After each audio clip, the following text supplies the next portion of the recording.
rise of AI surveillance is changing police investigations.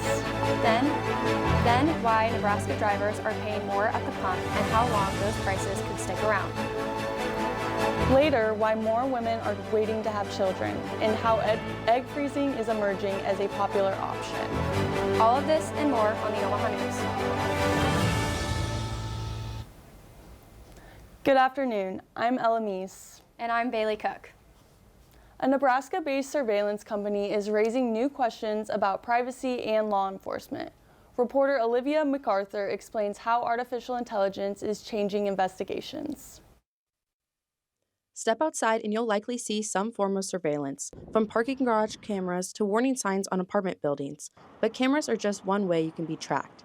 A Nebraska company, Penlink, is changing how law enforcement gathers information, using artificial intelligence to trace and analyze data. Penlink works with local agencies to help investigators organize massive amounts of data, from phone records to internet activity. Defense attorney Eric Hagan says prosecutors rely on that material to build cases. Essentially, the purpose is just to be more efficient, right? Use that to find, what it is they're looking for and how it applies to a particular investigation. Public access to surveillance technology isn't new. Weather news channels live stream sky cameras looking over us. But while local law enforcement agencies say tools like this help solve crimes faster, similar technology is being used on a much larger scale, raising concerns about how much data is collected and who has access to it. Immigration and Customs Enforcement recently signed a $2.3 million contract with Penlink, including access to its AI software. These tools rely on places from social media to the dark web for data and can track a person's phone location throughout the day. Investigative editor Natalia Alamdari reported on ICE's partnership with Penlink and says the implications are complex. I think people should care about this because it is essentially their information that's out there, not only for law enforcement to access, but just anyone who's able to pay for it to access, which is kind of a scary thing to think about. As surveillance companies expand their use of AI, experts say understanding the technology is key to media literacy in a digital world. With the Omaha News, I'm Olivia MacArthur. While Nebraska law enforcement highlights the benefits of this technology, questions remain about where to draw the line between safety and privacy. Fighting between the U.S., Israel, and Iran is continuing, with ongoing attacks and rising tensions in global energy supplies. The Trump administration says it is trying to start talks with Iran, but Iran denies this and no agreement has been reached. Currently, it's the fourth week of U.S. military efforts in Iran, but the ramifications of conflict have been affecting Nebraskans at the fuel pump since week one. Gas prices are rising across the country, leading many citizens to ask just how long they will be subject to these increased economic pressures. With more on that topic, our reporter Rhett Ullman is live to tell us more. Thanks for joining us, Rhett. Thanks, Bailey. I'm here at NP Mart on Northwest Radial Highway because according to Gas Buddy, this is one of the cheapest places to buy gas in the Omaha Metro. Prices here currently stand at $3.09 per gallon compared to the state average of $3.37 per gallon. So this particular station may be a place for Omaha residents to find some slight economic relief. Gas prices in Nebraska rose from $2.62 per gallon to $3.37 over the past month. The rising prices come as a result of increasing tensions in the Middle East, directly restricting the shipment of crude oil through essential maritime checkpoints. The oil market is a global market, and the Middle East area, especially from the Strait of Hormuz, more than 20% of global crude oil is coming from that area. So conflicts in that area directly affect the supply of crude oil globally. Shifts in the global oil market have the ability to inflate the costs of materials like plastic and polyester. But for most citizens, the most immediately noticeable effect is higher prices at the pump. For drivers like Omaha resident Alex Mason, who make their living out on the road, increased fuel expenses add up quickly. I would say I have to fill up my tank every other day, so like $15 extra every other day. That's like about $45 in a week or so. But it's more than just drivers being impacted.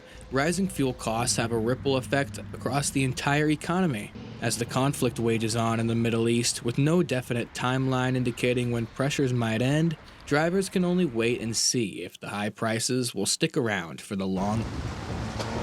So as long as conflict continues in the Middle East involving the United States and vital oil choke points like the Strait of Hormuz, Americans are likely to experience even more economic pressures going beyond the fuel pump.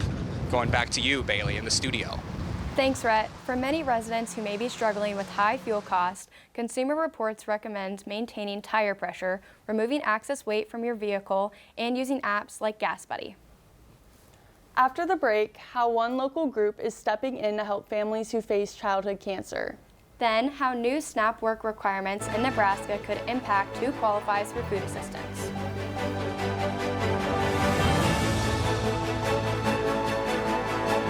You are a maverick. You stand ready to change the world. You are an innovator with bold ideas and a vision for the future. You are determined to turn your dreams into reality. You are a leader, committed to making a difference. With Omaha as your campus, you're at the center of it all. Here at UNO, you dare to dream, to innovate, to lead, to shape a brighter future. You are a maverick.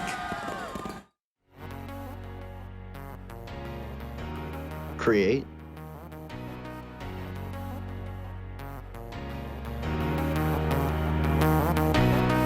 perform,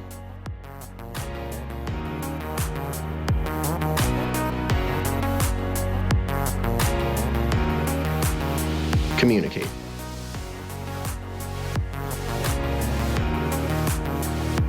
College of Communication, Fine Arts, and Media. The University of Nebraska at Omaha's bookstore is home to more than books. The UNO bookstore accommodates all students' needs with phone and laptop repairs at the iFix UNO station or free residence hall delivery. The bookstore, located in the Millvale Student Center, is full of Maverick merchandise. Find sweatshirts for chilly Nebraska days or cozy UNO mugs for every coffee fix. Shop anytime at unobookstore.com.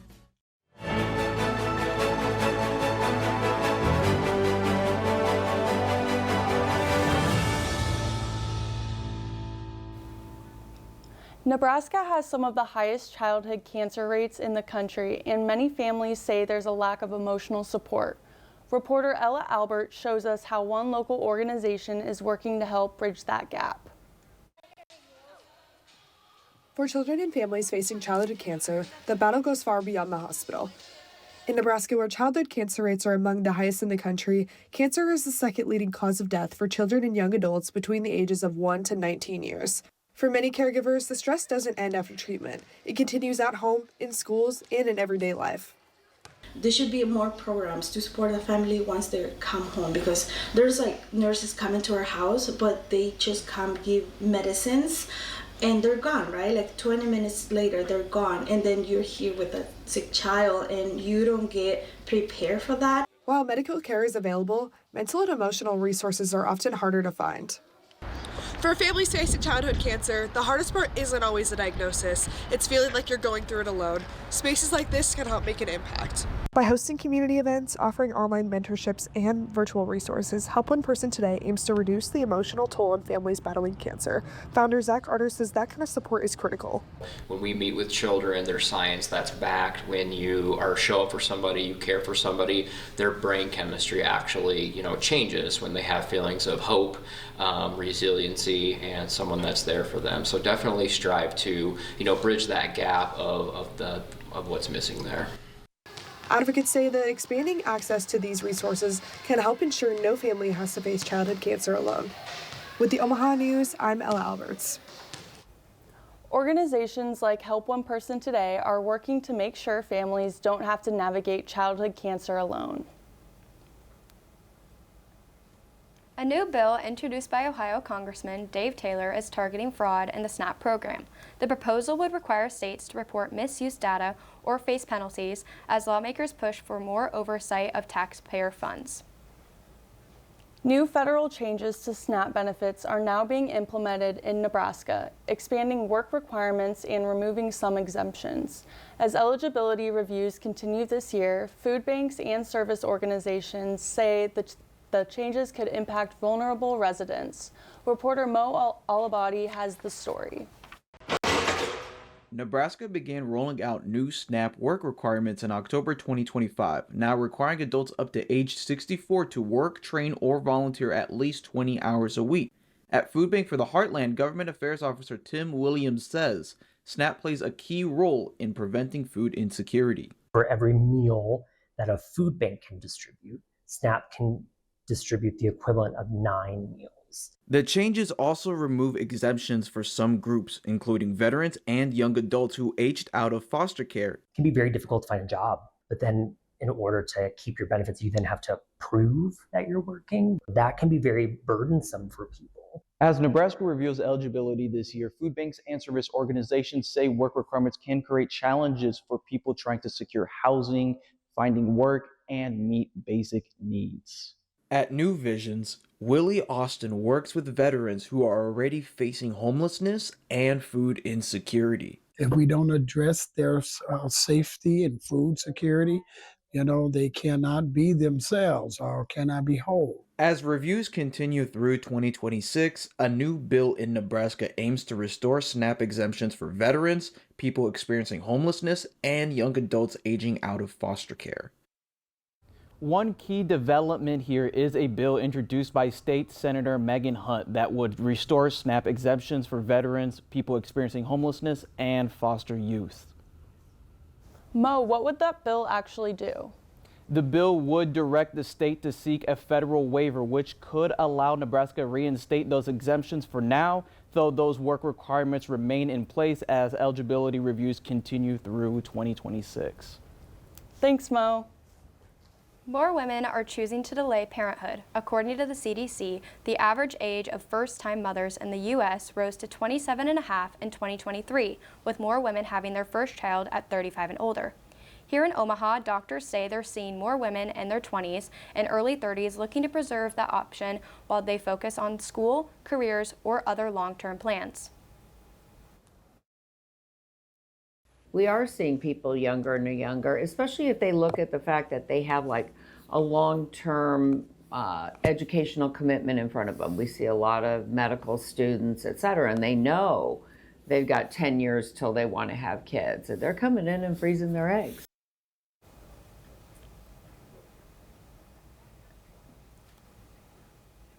Egg freezing can be about Omaha clinics offer the procedure, but local pricing can vary based on medications, lab work, and long-term eggs are stored. After the break, Omaha first responders hit the ice in a friendly matchup, all for a good cause. Then creative spaces are popping up across Omaha, giving local artists new room to create and connect.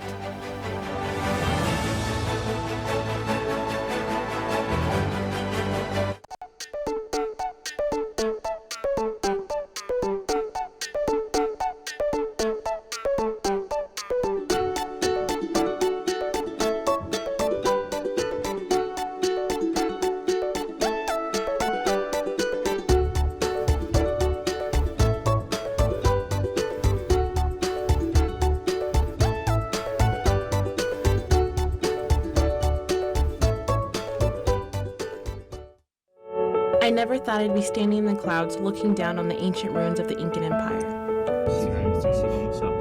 I never thought I'd live among the street artists in Valparaiso. I never thought I'd make friends that would last a lifetime.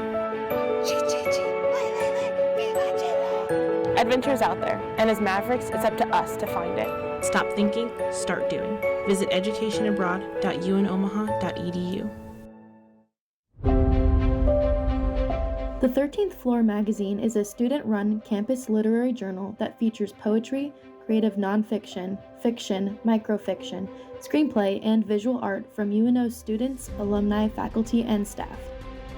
It is produced by the students in the Writers' Workshop Literary Magazine course. New issues of the magazine are published every spring with a public launch party to celebrate its release.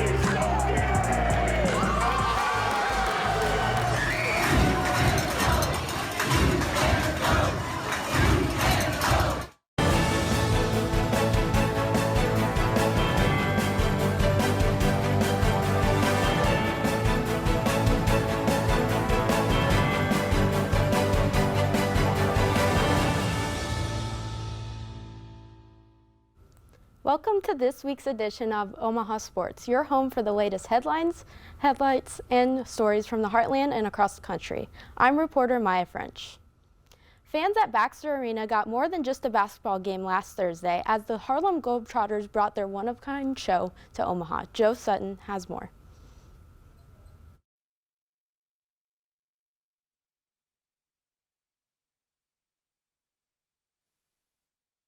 Globetrotters brought their high-energy style to Omaha. Known for their mix of skill, comedy, and crowd interaction, the Globetrotters have built a reputation that goes far beyond the game itself. From trick shots to fan involvement, every moment was designed to keep the crowd engaged. Whether it was pulling fans into the action or turning routine plays into something unexpected, it's a style that has made them one of the most recognizable teams in sports. For fans like Peter Veladez, it was something you don't see every day. There's like a lot of entertainment that they provide that's like not necessarily like something that you see in a normal like basketball game. Moments like these are what set the Globetrotters apart, with blending basketball with entertainment at every turn. The Harlem Globetrotters aren't just playing basketball. They're putting on a show that's keeping fans of all ages on their feet. And for players like Andrew Big Dog Whitsett, that connection is the goal. You know, it's our 100-year anniversary. We've been doing this since 1926, and we're on our world tour. And one thing I just want the kids to remember at the end of the day is to have fun, love your job, and just enjoy it at the end of the day.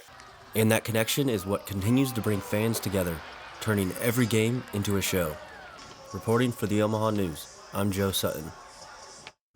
Thanks, Joe. The Harlem Globetrotters are still finding new ways to connect with fans, turning every performance into something memorable, even a century later. Omaha's first responders are vital to keeping the community safe, day in and day out. And what better way to support them than with a little family fun? Reporter Jacob Leslie has the story. First Responders Foundation hosted the 5th annual Guns N' Hoses charity hockey match on March 15th, pitting firefighters against police officers on the Baxter Arena ice. Raising thousands of dollars each year, Foundation President Todd Sears sees that trend continuing in the future. And it's a great way for the first responders to be seen and appreciated. And so I would think we're on an upwards trajectory. A first at this year's event was the Kids Zone, where children could get balloon animals, airbrush tattoos, or even meet their favorite cartoon characters. The Foundation's message, however, remains apparent: to keep the community safe. The First Responders Foundation, located right here off 108th and West Dodge Road, has one clear mission: to serve veterans and their families, improving public safety in the process. CJ Harding, number 88 on Team Blue and a UNO campus police officer, loved the determination and camaraderie between the two teams. Nothing like a little bit of friendly pushing and shoving, but we're all teammates at the end of the day. Team Blue prevailed 3-2, and it really was a competitive game. It appeared as though the players had prior experience with the game of hockey. You know, I was surprised when we started this. There's a lot of first responders that play. Even though Team Blue took home the trophy in the end, everyone left a winner. With the Omaha News, I'm Jacob Leslie. For any potential donations or inquiries, visit firstrespondersfoundation.org. The next Guns N' Hoses event will take place on March 14th, 2027. The Sweet 16 sets up an intense Big Ten rivalry as the Nebraska Cornhuskers men's basketball face off the Iowa Hawkeyes tonight in Houston. Nebraska comes in 28-6, chasing its first Elite Eight appearance in program history. Tip-off is set for 6:30 p.m. Central, and you can watch it live on TBS. That's your sports for this week. I'm Maya French. You can join us next week for our next sports update right here on the Omaha News.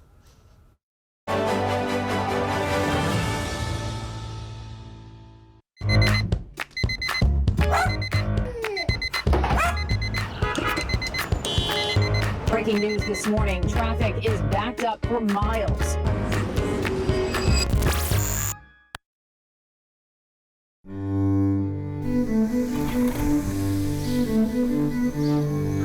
In the noise of every day, tune into peace.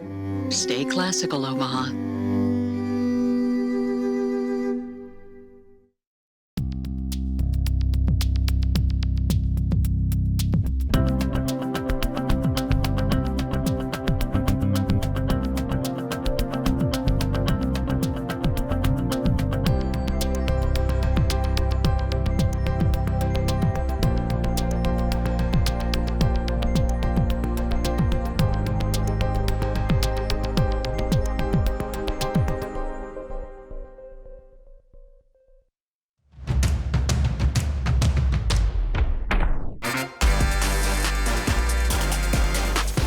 There seems to be like this gathering right here of really great minds and really great ideas. I think it's a great moment, to teach a UL student. Being here, I get like a jump start on my journalism career. I found a lot of people that are interested in like the same things as me. Sort of a lifetime changing career for me and the best way it could happen.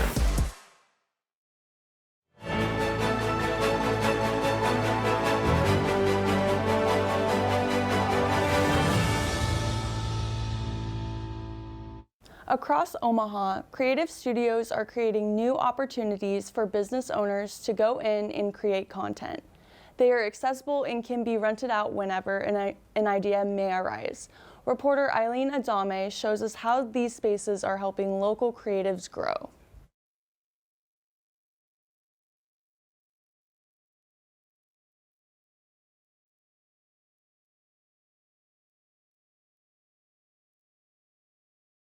New creative studios across Omaha are giving photographers and small businesses access to fully equipped spaces without the cost of owning one.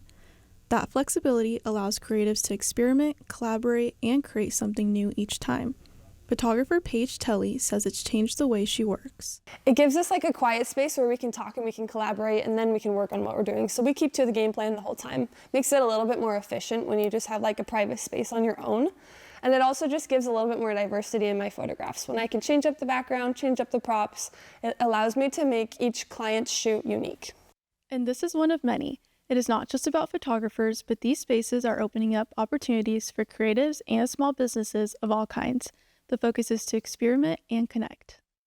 Beyond the space itself, it's about building a community. Studio Days owner MJ Peters created a space where it is inclusive and accessible. Very DIY art scene, so it's very accepting to creators who are just starting out, all the way to professionals who shoot every day. And that's why I wanted to create this space as like a neutral zone for anyone at any level to be able to come in and create. As more of these studios open, creatives are finding new ways to collaborate, grow, and bring their ideas to life all in one place. With the Omaha News, I'm Eileen Adame. Omaha's creative scene continues to grow, and these shared spaces are becoming a starting point for many who are looking to expand their work artistically. Organizations across the Omaha Metro are working to educate the community on pollinators through informative workshops. Reporter Denise Valdez-Alvarez has more. Groups like Green Omaha Coalition and Nebraska Extension in Douglas and Sarpy counties are hosting workshops to educate the community about the importance of pollinators. Research shows urban environments can still support more pollinator diversity than most rural and agricultural areas. Through the pollinator planting workshops hosted by the Master Gardener Volunteer Program at Nebraska Extension, participants learn how to introduce native plants into their gardens to support pollinators. Our main goal is just letting people know that they can be a part of the solution and they can have fun too, because we like gardening, we like the flowers. It's a win-win situation for all of us. Efforts also extend into local schools, including Bryan High School's Urban Agriculture Academy. Here in the greenhouse, students are also learning about pollinators as they get to build new habitats for them. students take part in the gardening process while developing teamwork and collaboration skills. Some students are initially nervous about bees, but urban agriculture teacher Taylor Wilton Cooper says they play an essential role. We need our pollinators to be able to produce food. They help with pollination, which then helps with fertilization of seeds so that plants will reproduce, so that we can have our fruits and our veggies and stuff like that. Some students have applied what they've learned by starting their own gardens. For the Omaha News, I'm Denise Valdez Alvarez. Whether it's planting native flowers or learning how these species impact our food supply, community members are being encouraged to take part in keeping Omaha's ecosystem thriving. The Omaha Film Festival is back, bringing filmmakers and film lovers together from across the country. Reporter Sam Eckler shows how local animation is being highlighted in a time of concern with AI. The Omaha Film Festival is marking its 21st year, bringing filmmakers from across the country to showcase independent films, documentaries, and emerging voices. The annual Omaha Film Festival showcases independent films while boosting the city's art scene. One area seeing growth here in Omaha is animation. Mark Longbreak, executive director of the film festival, says that the animated films that are entered each season are nothing short of amazing. Are better than the Oscar animated films, right? So those are so great. We love those. So there'll be a 90-minute block. Come in and see some of the best animated short films that you can see. As technology evolves, so does the animation industry, opening doors for new artists, but also raising new questions. As the film industry continues to grow, the concern over AI has become a key topic in the animation genre. That shift is something many in the industry are already noticing. Jeff Koterba, a creator for an Omaha Film Festival short called Bunny and Bear, hopes moviegoers will continue to resonate with the human element of films. I do think that we'll continue to see more and more AI, but I also feel like there's kind of a counter to that, and maybe we can use AI as a tool, but that ultimately, my hope is that the viewers will resonate with human stories, with humanity and kindness and authenticity. So that's my hope. Despite industry changes, many festivals like this continue to highlight the importance of creativity and community. From the Omaha News, I'm Sam Eckler.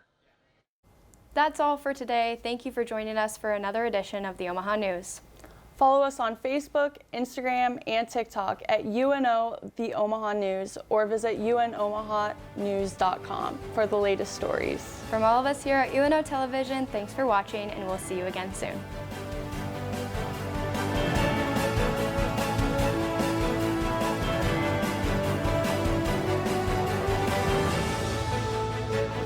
Coming up in 5, 4, 3, 2, 1, faded press to a full.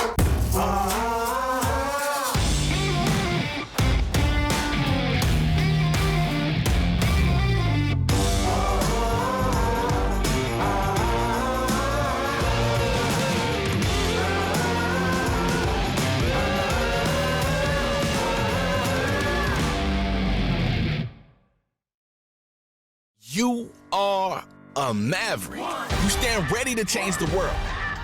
You are an innovator with bold ideas and a vision for the future. You are determined to turn your dreams into reality.